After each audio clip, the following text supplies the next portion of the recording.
خداوند کی شکر گزاری ہے کہ کل سے ہم سب مل کر خدا کے کلام کو نہ صرف سیکھ رہے ہیں بلکہ ہم سب یہاں پر خداوند کے حضور میں اس کی برکات سے بھی لطف اندوز ہو رہے ہیں۔ میں خداوند کا دل سے شکر گزار ہوں، اور اس وقت خاص طور پر آپ سب لوگوں کے سامنے بیان کرنا میرے لیے استحقاق کی بات بھی ہے اور تھوڑا سا خوف بھی میں محسوس کر رہا ہوں، لیکن خداوند کے حضور دعا ہے کہ خداوند اپنے جلال کے لیے استعمال کرے۔ آئے ہم خداوند کے کلام کی طرف بڑھتے ہیں۔ ہم اس بات کو جانتے ہیں کہ ہمارا بائبل مقدس کو سیکھنے کا جو مقصد ہے، یا ہم بائبل مقدس کو کیوں پڑھتے ہیں، اس لیے کہ ہم نجات پا سکیں، یعنی اپنے گناہوں کی معافی حاصل کریں، خدا کی بادشاہی تک رسائی حاصل کریں اور نئے سرے سے پیدا ہوں۔ اور اس کا دوسرا بڑا مقصد یہ ہے کہ ہم خداوند کے ابدی جلال میں داخل ہو سکیں اپنی مسیحی زندگی کے ذریعہ سے، خدا کے کلام کے ذریعہ سے۔ یہ خاص مقصد ہے اس بائبل سیمینار کا، بائبل مقدس کو سیکھنے کا۔ اور جب ہم یہ کہتے ہیں کہ ہمیں نجات حاصل کرنے کی ضرورت ہے، جب ہم یہ جان جاتے ہیں کہ ہمیں نجات پانی ہے، تو اس کے لیے کل سے ہم اس بات پر بڑا غور کر رہے ہیں کہ دو بڑی خاص اور اہم باتیں ہیں۔ نجات حاصل کرنے کے لیے سب سے پہلی بات یہ ہے کہ ہم واحد، برحق اور سچے خدا کو جانیں۔ وہ خدا جو واحد ہے اور برحق ہے اسے جانیں، اور اس کے بعد دوسری اہم بات یہ ہے کہ ہم اس کے بیٹے یسوع مسیح کو جانیں۔ اور ہم کل سے مسلسل خدا کے بارے میں جاننے کی کوشش کر رہے ہیں، اس کے بارے میں سیکھ رہے ہیں، جس کے لیے ہم نے اس بات کو دیکھا کہ خدا کریٹر ہے، کریشن کرنے والا ہے، خدا تخلیق کار ہے اور ساری دنیا کو اس نے خلق کیا ہے۔ اور پھر ہم نے اس بات کے بارے میں بھی جانا کہ ہمارا خدا عادل اور منصف خدا ہے۔ وہ محبت بھی کرتا ہے، لیکن وہ انصاف پسند ہے، اور اس کے انصاف کی جھلک ہم نے سدوم اور عمورہ میں، باغ عدن میں، نوح کی کشتی اور نوح کے طوفان میں اور بابل کے برج میں تھوڑی دیر پہلے سیکھا، جانا اور سنا ہے کہ وہ عادل منصف خدا ہے۔ یہ ہم خدا کے بارے میں جان رہے ہیں، لیکن ایک اور اہم چیز ہے جو ہمیں اور زیادہ خدا کے بارے میں بہتر طور پر بتاتی ہے، اور وہ ہے بنی اسرائیل قوم۔ جس طور پر ہم نے سیکھا تھا کہ ہماری انسانی آنکھ جو ہے وہ بہت ساری چیزوں کو بہتر طور پر دیکھ نہیں سکتی، واضح دیکھ نہیں سکتی۔ بہت محدود چیزیں ہیں، 22% چیزیں ہیں جن کو ہم ان انسانی آنکھوں سے دیکھ سکتے ہیں، باقی بہت ساری ایسی چیزیں ہیں جن کو ہم اپنی انسانی آنکھوں سے دیکھ نہیں سکتے۔ جیسے ہم کھانے سے پہلے ہر مرتبہ ہاتھ دھوتے ہیں کیونکہ ہم جانتے ہیں کہ ہمارے ہاتھوں پہ جرمز ہوتے ہیں، لیکن جسے ہم اپنی انسانی آنکھوں سے دیکھ نہیں سکتے، اس کے لیے ہم مائکروسکوپ کا استعمال کرتے ہیں۔ ہماری جو فضا ہے، آسمان ہے، اس میں بے شمار ستارے اور کہکشائیں پائی جاتی ہیں، اور بہت سی کہکشائیں یا ستارے اتنی دور ہیں جن کو ہم اپنی انسانی آنکھوں سے کبھی دیکھ نہیں سکتے۔ اس کے لیے ہمیں ٹیلیسکوپ کا استعمال کرنا پڑتا ہے۔ اسی طور پر ہم اپنی انسانی آنکھوں سے خدا کو نہیں دیکھ سکتے، اور خدا کو دیکھنے کا سب سے بہترین ذریعہ بائبل مقدس ہے، لیکن اور خدا کے بارے میں جاننے کا سورس ہمارے پاس ہے، اور وہ ہے بنی اسرائیل قوم۔ ہم اسرائیل کی تاریخ اور اسرائیل قوم کے درمیان ہونے والے واقعات سے بھی اسرائیل کے بارے میں جان سکتے ہیں۔ اسرائیل کے بارے میں خداوند کے کلام میں سے ہم یسایہ کی کتاب، اس کا 43واں باب اور اس کی 10ویں آیت کو پڑھیں گے۔ خداوند کے کلام میں لکھا ہے، آئیں سب مل کر اس کو پڑھیں گے۔ یسایہ 43واں باب اور اس کی 10ویں آیت۔ خداوند فرماتا ہے، تم میرے گواہ ہو اور میرا خادم بھی، جسے میں نے برگزیدہ کیا، تاکہ تم جانو اور مجھ پر ایمان لاؤ اور سمجھو کہ میں وہی ہوں، مجھ سے پہلے کوئی خدا نہ ہوا اور میرے بعد بھی کوئی نہ ہوگا۔ خداوند بنی اسرائیل قوم کو اپنے گواہ اور اپنے خادم کہہ کر مخاطب کرتا ہے۔ وہ اسے کہتا ہے کہ یہ میرا خادم ہے اور میرے اس زمین پر سب سے بڑے گواہ ہیں، اور اگر آپ یسایہ کی کتاب کا 43واں باب اور اس کی پہلی آیت کو پڑھے تو لکھا ہے، اور اب اے یعقوب، خداوند جس نے تجھ کو پیدا کیا اور جس نے اے اسرائیل تجھ کو بنایا یوں فرماتا ہے کہ خوف نہ کر، کیونکہ میں نے تیرا فدیہ دیا ہے، میں نے تیرا نام لے کر تجھے بلایا ہے، تو میرا ہے۔ یہ دو خاص باتیں اسرائیل کے حق میں خدا کہتا ہے، پہلی کہ وہ تم میرے گواہ ہو، اور دوسری کہ تم مجھ سے پیدا ہوئے ہو، میں نے تمہیں نام لے کر بلایا ہے۔ اور خدا ان کے بارے میں بڑے واضح طور پر کہتا ہے کیونکہ میں نے تیرا نام لے کر تجھے بلایا ہے اس لیے تو میرا ہے۔ اور خدا اسے خود اس بات کے بارے میں بتاتا ہے کہ تو میرا ہے، اور یہ ایک بڑا اہم استحقاق ہے جو خدا نے بنی اسرائیل قوم کو بخشا ہے۔ اسرائیل دنیا کے وسط میں بسنے والی قوم ہے، جس کے بارے میں حزقیل کا صحیفہ اس کا 38واں باب اور اس کی 12ویں آیت میں لکھا ہے کہ یہ وہ قوم ہے جو اسرائیل کی ناف پر بستے ہیں، اور خدا اسرائیل سے بڑی محبت کرتا ہے۔ آئیں اس کی ہسٹری کے بارے میں تھوڑا سا جاننے کی کوشش کریں گے۔ سب سے پہلے خدا نے ایک فرد واحد کو بلایا جس کا نام ابراہیم تھا۔ پیدائش کی کتاب اس کا 12واں باب اور اس کی پہلی اور دوسری آیت ہم سب مل کر پڑھیں گے۔ پیدائش کی کتاب اس کا 12واں باب اس کی پہلی اور دوسری آیت، آئیں سب مل کر اس کو پڑھتے ہیں۔ اور خداوند نے ابراہیم سے کہا کہ تو اپنے وطن اور اپنے ناطے داروں کے بیچ سے اور اپنے باپ کے گھر سے نکل کر اس ملک میں جا جو میں تجھے دکھاؤں گا، اور میں تجھے ایک بڑی قوم بناؤں گا اور برکت دوں گا اور تیرا نام سرفراز کروں گا، سو تو باعث برکت ہو۔ آمین۔ خدا نے ایک فرد کو جس کا نام ابراہیم تھا اسے اپنے لیے مخصوص کیا، چنا اور اسے بلایا، اور خدا نے ابراہیم سے 3 خاص وعدے کیے، زمین کا، قوم کا اور برکت کا۔ خدا نے کہا کہ زمین میں تجھے بخشوں گا، اور اس وقت جب ابراہیم کو بلایا گیا اس وقت اس کے پاس کوئی زمین نہیں تھی، لیکن خدا نے اس کے ساتھ وعدہ کیا کہ میں تمہیں زمین دوں گا، اور ہم سب جانتے ہیں کہ کنعان کی سرزمین خدا نے ابراہیم اور اس کی اولاد کو بخشی۔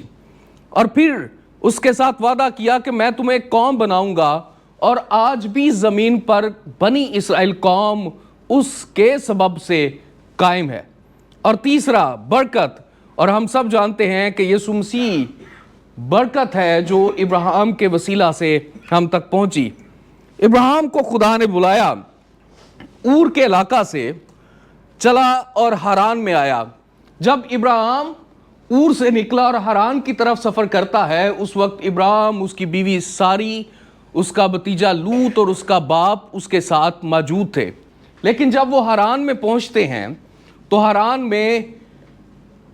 ابراہیم کے باپ تارا کی وفات ہوتی ہے اور اسے وہیں پر دفنایا جاتا ہے۔ ابراہیم کو خدا نے چنا، وہ ہاران کو گیا،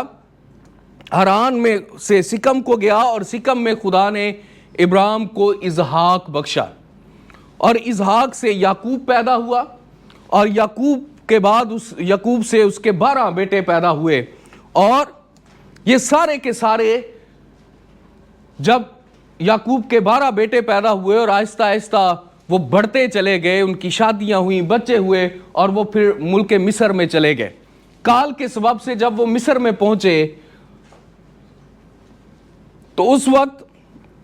مصر میں نہ صرف حکمران نے ان کو ویلکم کہا بلکہ انہیں جشن کا علاقہ دیا گیا جہاں پر انہوں نے اپنی رہائش اختیار کی۔ اور جب وہ وہاں پر رہتے رہتے بہت بڑھ گئے، اس وقت جب وہ مصر میں پہنچے تو یوسف، اس وقت خدا نے ان سب سے پہلے یوسف کو وہاں پر پہنچایا، اور یوسف نے ان کے رہنے کا انتظام کیا، اور اس کے سبب سے اسرائیل قوم بڑے خوش و خرم رہتے تھے۔ لیکن جب وقت گزرتا گیا اسرائیل قوم کافی بڑھ گئی، اور خدا کا کلام بیان کرتا ہے کہ ایک ایسا بادشاہ آیا جو یوسف کو نہیں جانتا تھا، اور جب اس نے اسرائیل قوم پر نظر کی تو وہ ڈر گیا کہ کہیں یہ ہمارے ملک، ہمارے تخت پر قبضہ نہ کر لیں، اور انہوں نے اس بات کا فیصلہ کیا کہ اسرائیلیوں کو پکڑا جائے اور ان سے بھگار میں کام کروایا جائے، ان کو ہر طرح سے اس بات کی اذیت دی جائے یا اس طور پر رکھا جائے کہ یہ اپنے آپ کو آزادی کی طرف مائل نہ کر سکے۔ اور اس سبب سے وہ اینٹیں بنانے لگے، وہ بیگار میں کام کرنے لگے، سخت مشقت کی جاتی، بڑا کم کھانا دیا جاتا، اور یہاں تک خروج کی کتاب کا اگر پہلا باب ہم پڑھیں، اس کا مطالعہ کریں، تو وہاں پر ہمیں اس بات کی شہادت ملتی ہے کہ اس قدر خوف تھا کہ بادشاہ نے، فرعون نے اس بات کا اعلان کر دیا، دائیوں سے کہا کہ اگر اسرائیلی عورتوں کے بیٹا پیدا ہو تو اسے تم مار دینا، اور اگر بیٹی پیدا ہو تو اسے زندہ چھوڑ دینا۔ اسی دور میں موسیٰ پیدا ہوا، اور خدا کے فضل کے وسیلہ سے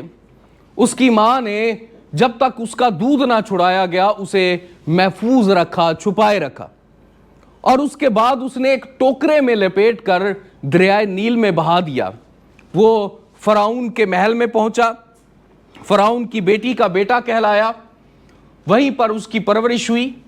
اور جب اس کی عمر تقریباً 40 سال ہوئی تو خدا کے منصوبے کے مطابق اس نے جب ایک مصری کو مارا، اسے ریت میں دفنا دیا، اور دوسری دفعہ جب اس کی گفتگو اسرائیلی سے ہوئی اور اس نے اس بات کو اس پر صاف ظاہر کر دیا کہ تو نے کیا کیا تھا، وہاں سے بھاگ کر وہ دور نکل گیا اور وہاں پر تقریباً 40 سال رہا۔ اس کے بعد جلتی جاڑی میں سے خدا اس پر ظاہر ہوا، خدا کے ساتھ گفتگو کے وسیلہ سے خدا نے اس پر اس بات کو ظاہر کیا کہ جا اور بنی اسرائیل قوم کو اس غلامی میں سے نکال کر لیا۔ اور اس طور پر تقریباً 400 سال مصر میں غلام رہنے کے بعد ابراہیم کی نسل جو اب ایک بڑی قوم بن چکی تھی، وہ موسیٰ کی قیادت میں مصر سے نکلی۔ 10 آفات مصریوں پر آئیں، اور آخری آفت پلوٹھے بچوں کا مرنا۔ اس کے بعد وہ وہاں سے نکلے اور بحر کلزم پر پہنچے، اور جب وہ بحر کلزم پر پہنچے ان کے آگے بڑا سمندر ہے اور ان کے پیچھے مصر کی افواج نکلی کہ وہ ان کو پکڑیں اور دوبارہ سے اپنے غلام بنا کر مصر میں ہی رکھے۔ اور جب بنی اسرائیل قوم نے اس بات کو دیکھا تو وہ بڑے نالا ہوئے اور خدا پر گلہ کرنا شروع ہو گئے، موسیٰ پر بڑبڑانے لگے کہ تو ہمیں نکال کر اس لیے لایا ہے کہ ہم یہاں پر مر جائیں۔ لیکن موسیٰ نے خدا کی روح کی ہدایت سے یہ الفاظ بولے، اس نے کہا کہ آج خاموش رہو اور چپ چاپ کھڑے ہو کر خدا کی قدرت کو، اس کے بڑے عجیب کاموں کو دیکھو۔ اور خدا نے بحر کلزم کو 2 حصے کر دیا اور وہ وہاں سے خشک زمین پر سے چل کر نکل گئے۔ خروج کی کتاب اس کا 14واں باب اور اس کی 21ویں آیت میں لکھا ہے، پھر موسیٰ نے اپنا ہاتھ سمندر کے اوپر بڑھایا اور خداوند نے رات بھر تند پوربی آندھی چلا کر اور سمندر کو پیچھے ہٹا کر اسے خشک زمین بنا دیا اور پانی 2 حصے ہو گیا۔ اس طور پر موسیٰ نے اپنا ہاتھ بڑھایا، لاٹھی کو بڑھایا، اور سمندر جو پانی سے بھرا پڑا تھا پانی 2 حصوں میں ہو گیا اور خشک زمین پر سے چل کر بنی اسرائیل قوم پار اتر گئی۔ جب اس بات کو، اس منظر کو مصری فوجوں نے دیکھا تو انہوں نے سوچا کہ جس طور پر اسرائیل قوم اس میں سے گزر کر پار چلی گئی ہے ہم بھی جا سکتے ہیں، اور اسرائیل قوم کے پیچھے پیچھے وہ بھی اس رستہ میں اترے۔ اور خدا کا کلام اس بات کو بیان کرتا ہے کہ جب وہ آدھے راستے میں پہنچے تھے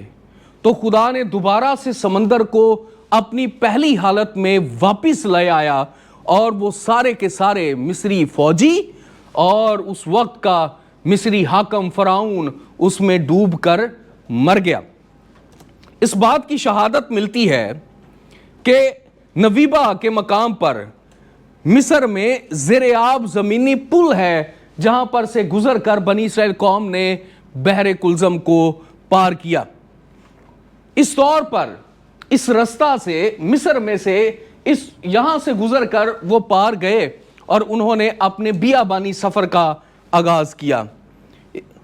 اسی لیے خداوند کے کلام میں لکھا ہے خروج کی کتاب اس کا 14واں باب اور اس کی 25ویں آیت میں، اور اس نے ان کے رتھوں کے پہیوں کو نکال ڈالا سو ان کا چلانا مشکل ہو گیا۔ تب مصری کہنے لگے آؤ ہم اسرائیلیوں کے سامنے سے بھاگیں، کیونکہ خداوند ان کی طرف سے مصریوں کے ساتھ جنگ کرتا ہے۔ اس طور پر خدا نے مصری فوجیوں کو اور ان کے رتھوں کو اور مصر کے بادشاہ کو، فرعون کو تباہ کیا، مار ڈالا جو اسرائیل قوم کے پیچھے پڑا ہوا تھا۔ جب اس بات کی تحقیق گئی اس جگہ پر، نویبا کے مقام پر، سائنسدانوں نے اور خاص طور پر پانی کے اندر تلاش کرنے والوں نے، اسکوبا ڈائیو والوں نے وہاں پر جا کر دیکھا تو ان کو کئی قسم کی باقیات ملی، اور جب ان کا مشاہدہ کیا گیا تو ان کا تعلق اسی دور اور اسی وقت سے لگایا گیا، یا اس وقت سے ان کو ملا جس وقت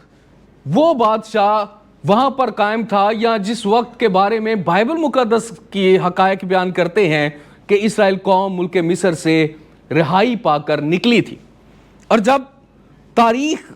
ایک ساتھ مشترک ہو گئی اور ایسے کئی قسم کے باقیات ان کو ملے، کئی تصاویر ملی جن میں جو پہیوں کا ڈیزائن تھا ان کے رتھوں کا وہ وہی ملا جو ان کو نویبا کے مقام پر سمندر میں سے ملا تھا، تو اس بات کے بارے میں شہادت ملی کہ واقعی یہ وہی مقام تھا، یہ وہی جگہ تھی، اور یہ واقعہ حقیقت پر مبنی تھا کہ خدا نے اپنے زور سے بنی اسرائیل قوم کو بحر کلزم کو 2 حصے کر کے خشک زمین پر سے گزارا، اور مصری فوجیوں کو اور فرعون کو اسی سمندر میں اسی جگہ پر ہلاک کر دیا۔ اور نہ صرف ان کو وہ باقیات ملی بلکہ انہوں نے میوزیم میں رکھا جہاں پر آج بھی یہ محفوظ ہیں۔ مصریوں میں یہ خاص بات تھی کہ جب ان کا فرعون، ان کا بادشاہ مرتا تھا تو وہ ان کی لاشوں کو ہنود کیا کرتے تھے، ان میں مسالے بھرا کرتے تھے، ان کو محفوظ کر لیا کرتے تھے، اور بہت سارے فرعون آج بھی محفوظ حالت میں دنیا میں موجود ہیں اور مختلف عجائب گھروں میں پڑے ہیں۔ اور جب انہوں نے اس بات کا مطالعہ کیا، ایک ٹیم تشکیل دے کر تقریباً قاہرہ کے میوزیم میں 25 ہنوت شدہ لاشوں کو باغور دیکھا گیا، تفتیش کی گئی، مطالعہ کیا گیا، تو ان میں سے ایک ایسا تھا جس کی جو لاش تھی یا جو ممی تھی وہ دوسروں سے بڑی مختلف تھی۔ اس کے جلد اور اس کے چہرے کے کئی حصے غائب تھے، اور اس کی جو صورت تھی یا رنگ تھا وہ دوسروں سے بڑا فرق تھا۔ اور جب انہوں نے اس بات کا مطالعہ کیا یا اس بات کے بارے میں تحقیق کی تو معلوم ہوا کہ یہ اسی دور کا فرعون ہے جس دور میں بنی اسرائیل قوم مصر کی غلامی میں سے نکلے، اور اس کی لاش کے خد و خال اس بات کا بیان کرتے ہیں کہ دوسرے فرعون کیونکہ طبعی موت مرے، ان کی صورتحال بڑی فرق تھی، اور یہ چونکہ ڈوب کر سمندر میں نمک والے پانی میں مرا، اس کے چہرے کے کچھ حصوں کو مچھلیوں نے کاٹ لیا، اور اس کے چہرے کی سفیدی اس بات کو بیان کرتی ہے کہ نمک کے اثرات اس پر موجود ہیں۔ یہ اس بات کی دلیل ٹھہری کہ کس طور پر خدا موجود ہے، خدا ہی ہے جس نے اسرائیل کو چنا ہے، اور خدا ہی ہے جس نے اسرائیل قوم کی مدد کی ہے، اور وہ سچا ہے اور وہ واقعی ہے اور وہ کام کرتا ہے۔ اس طور پر خداوند کے کلام میں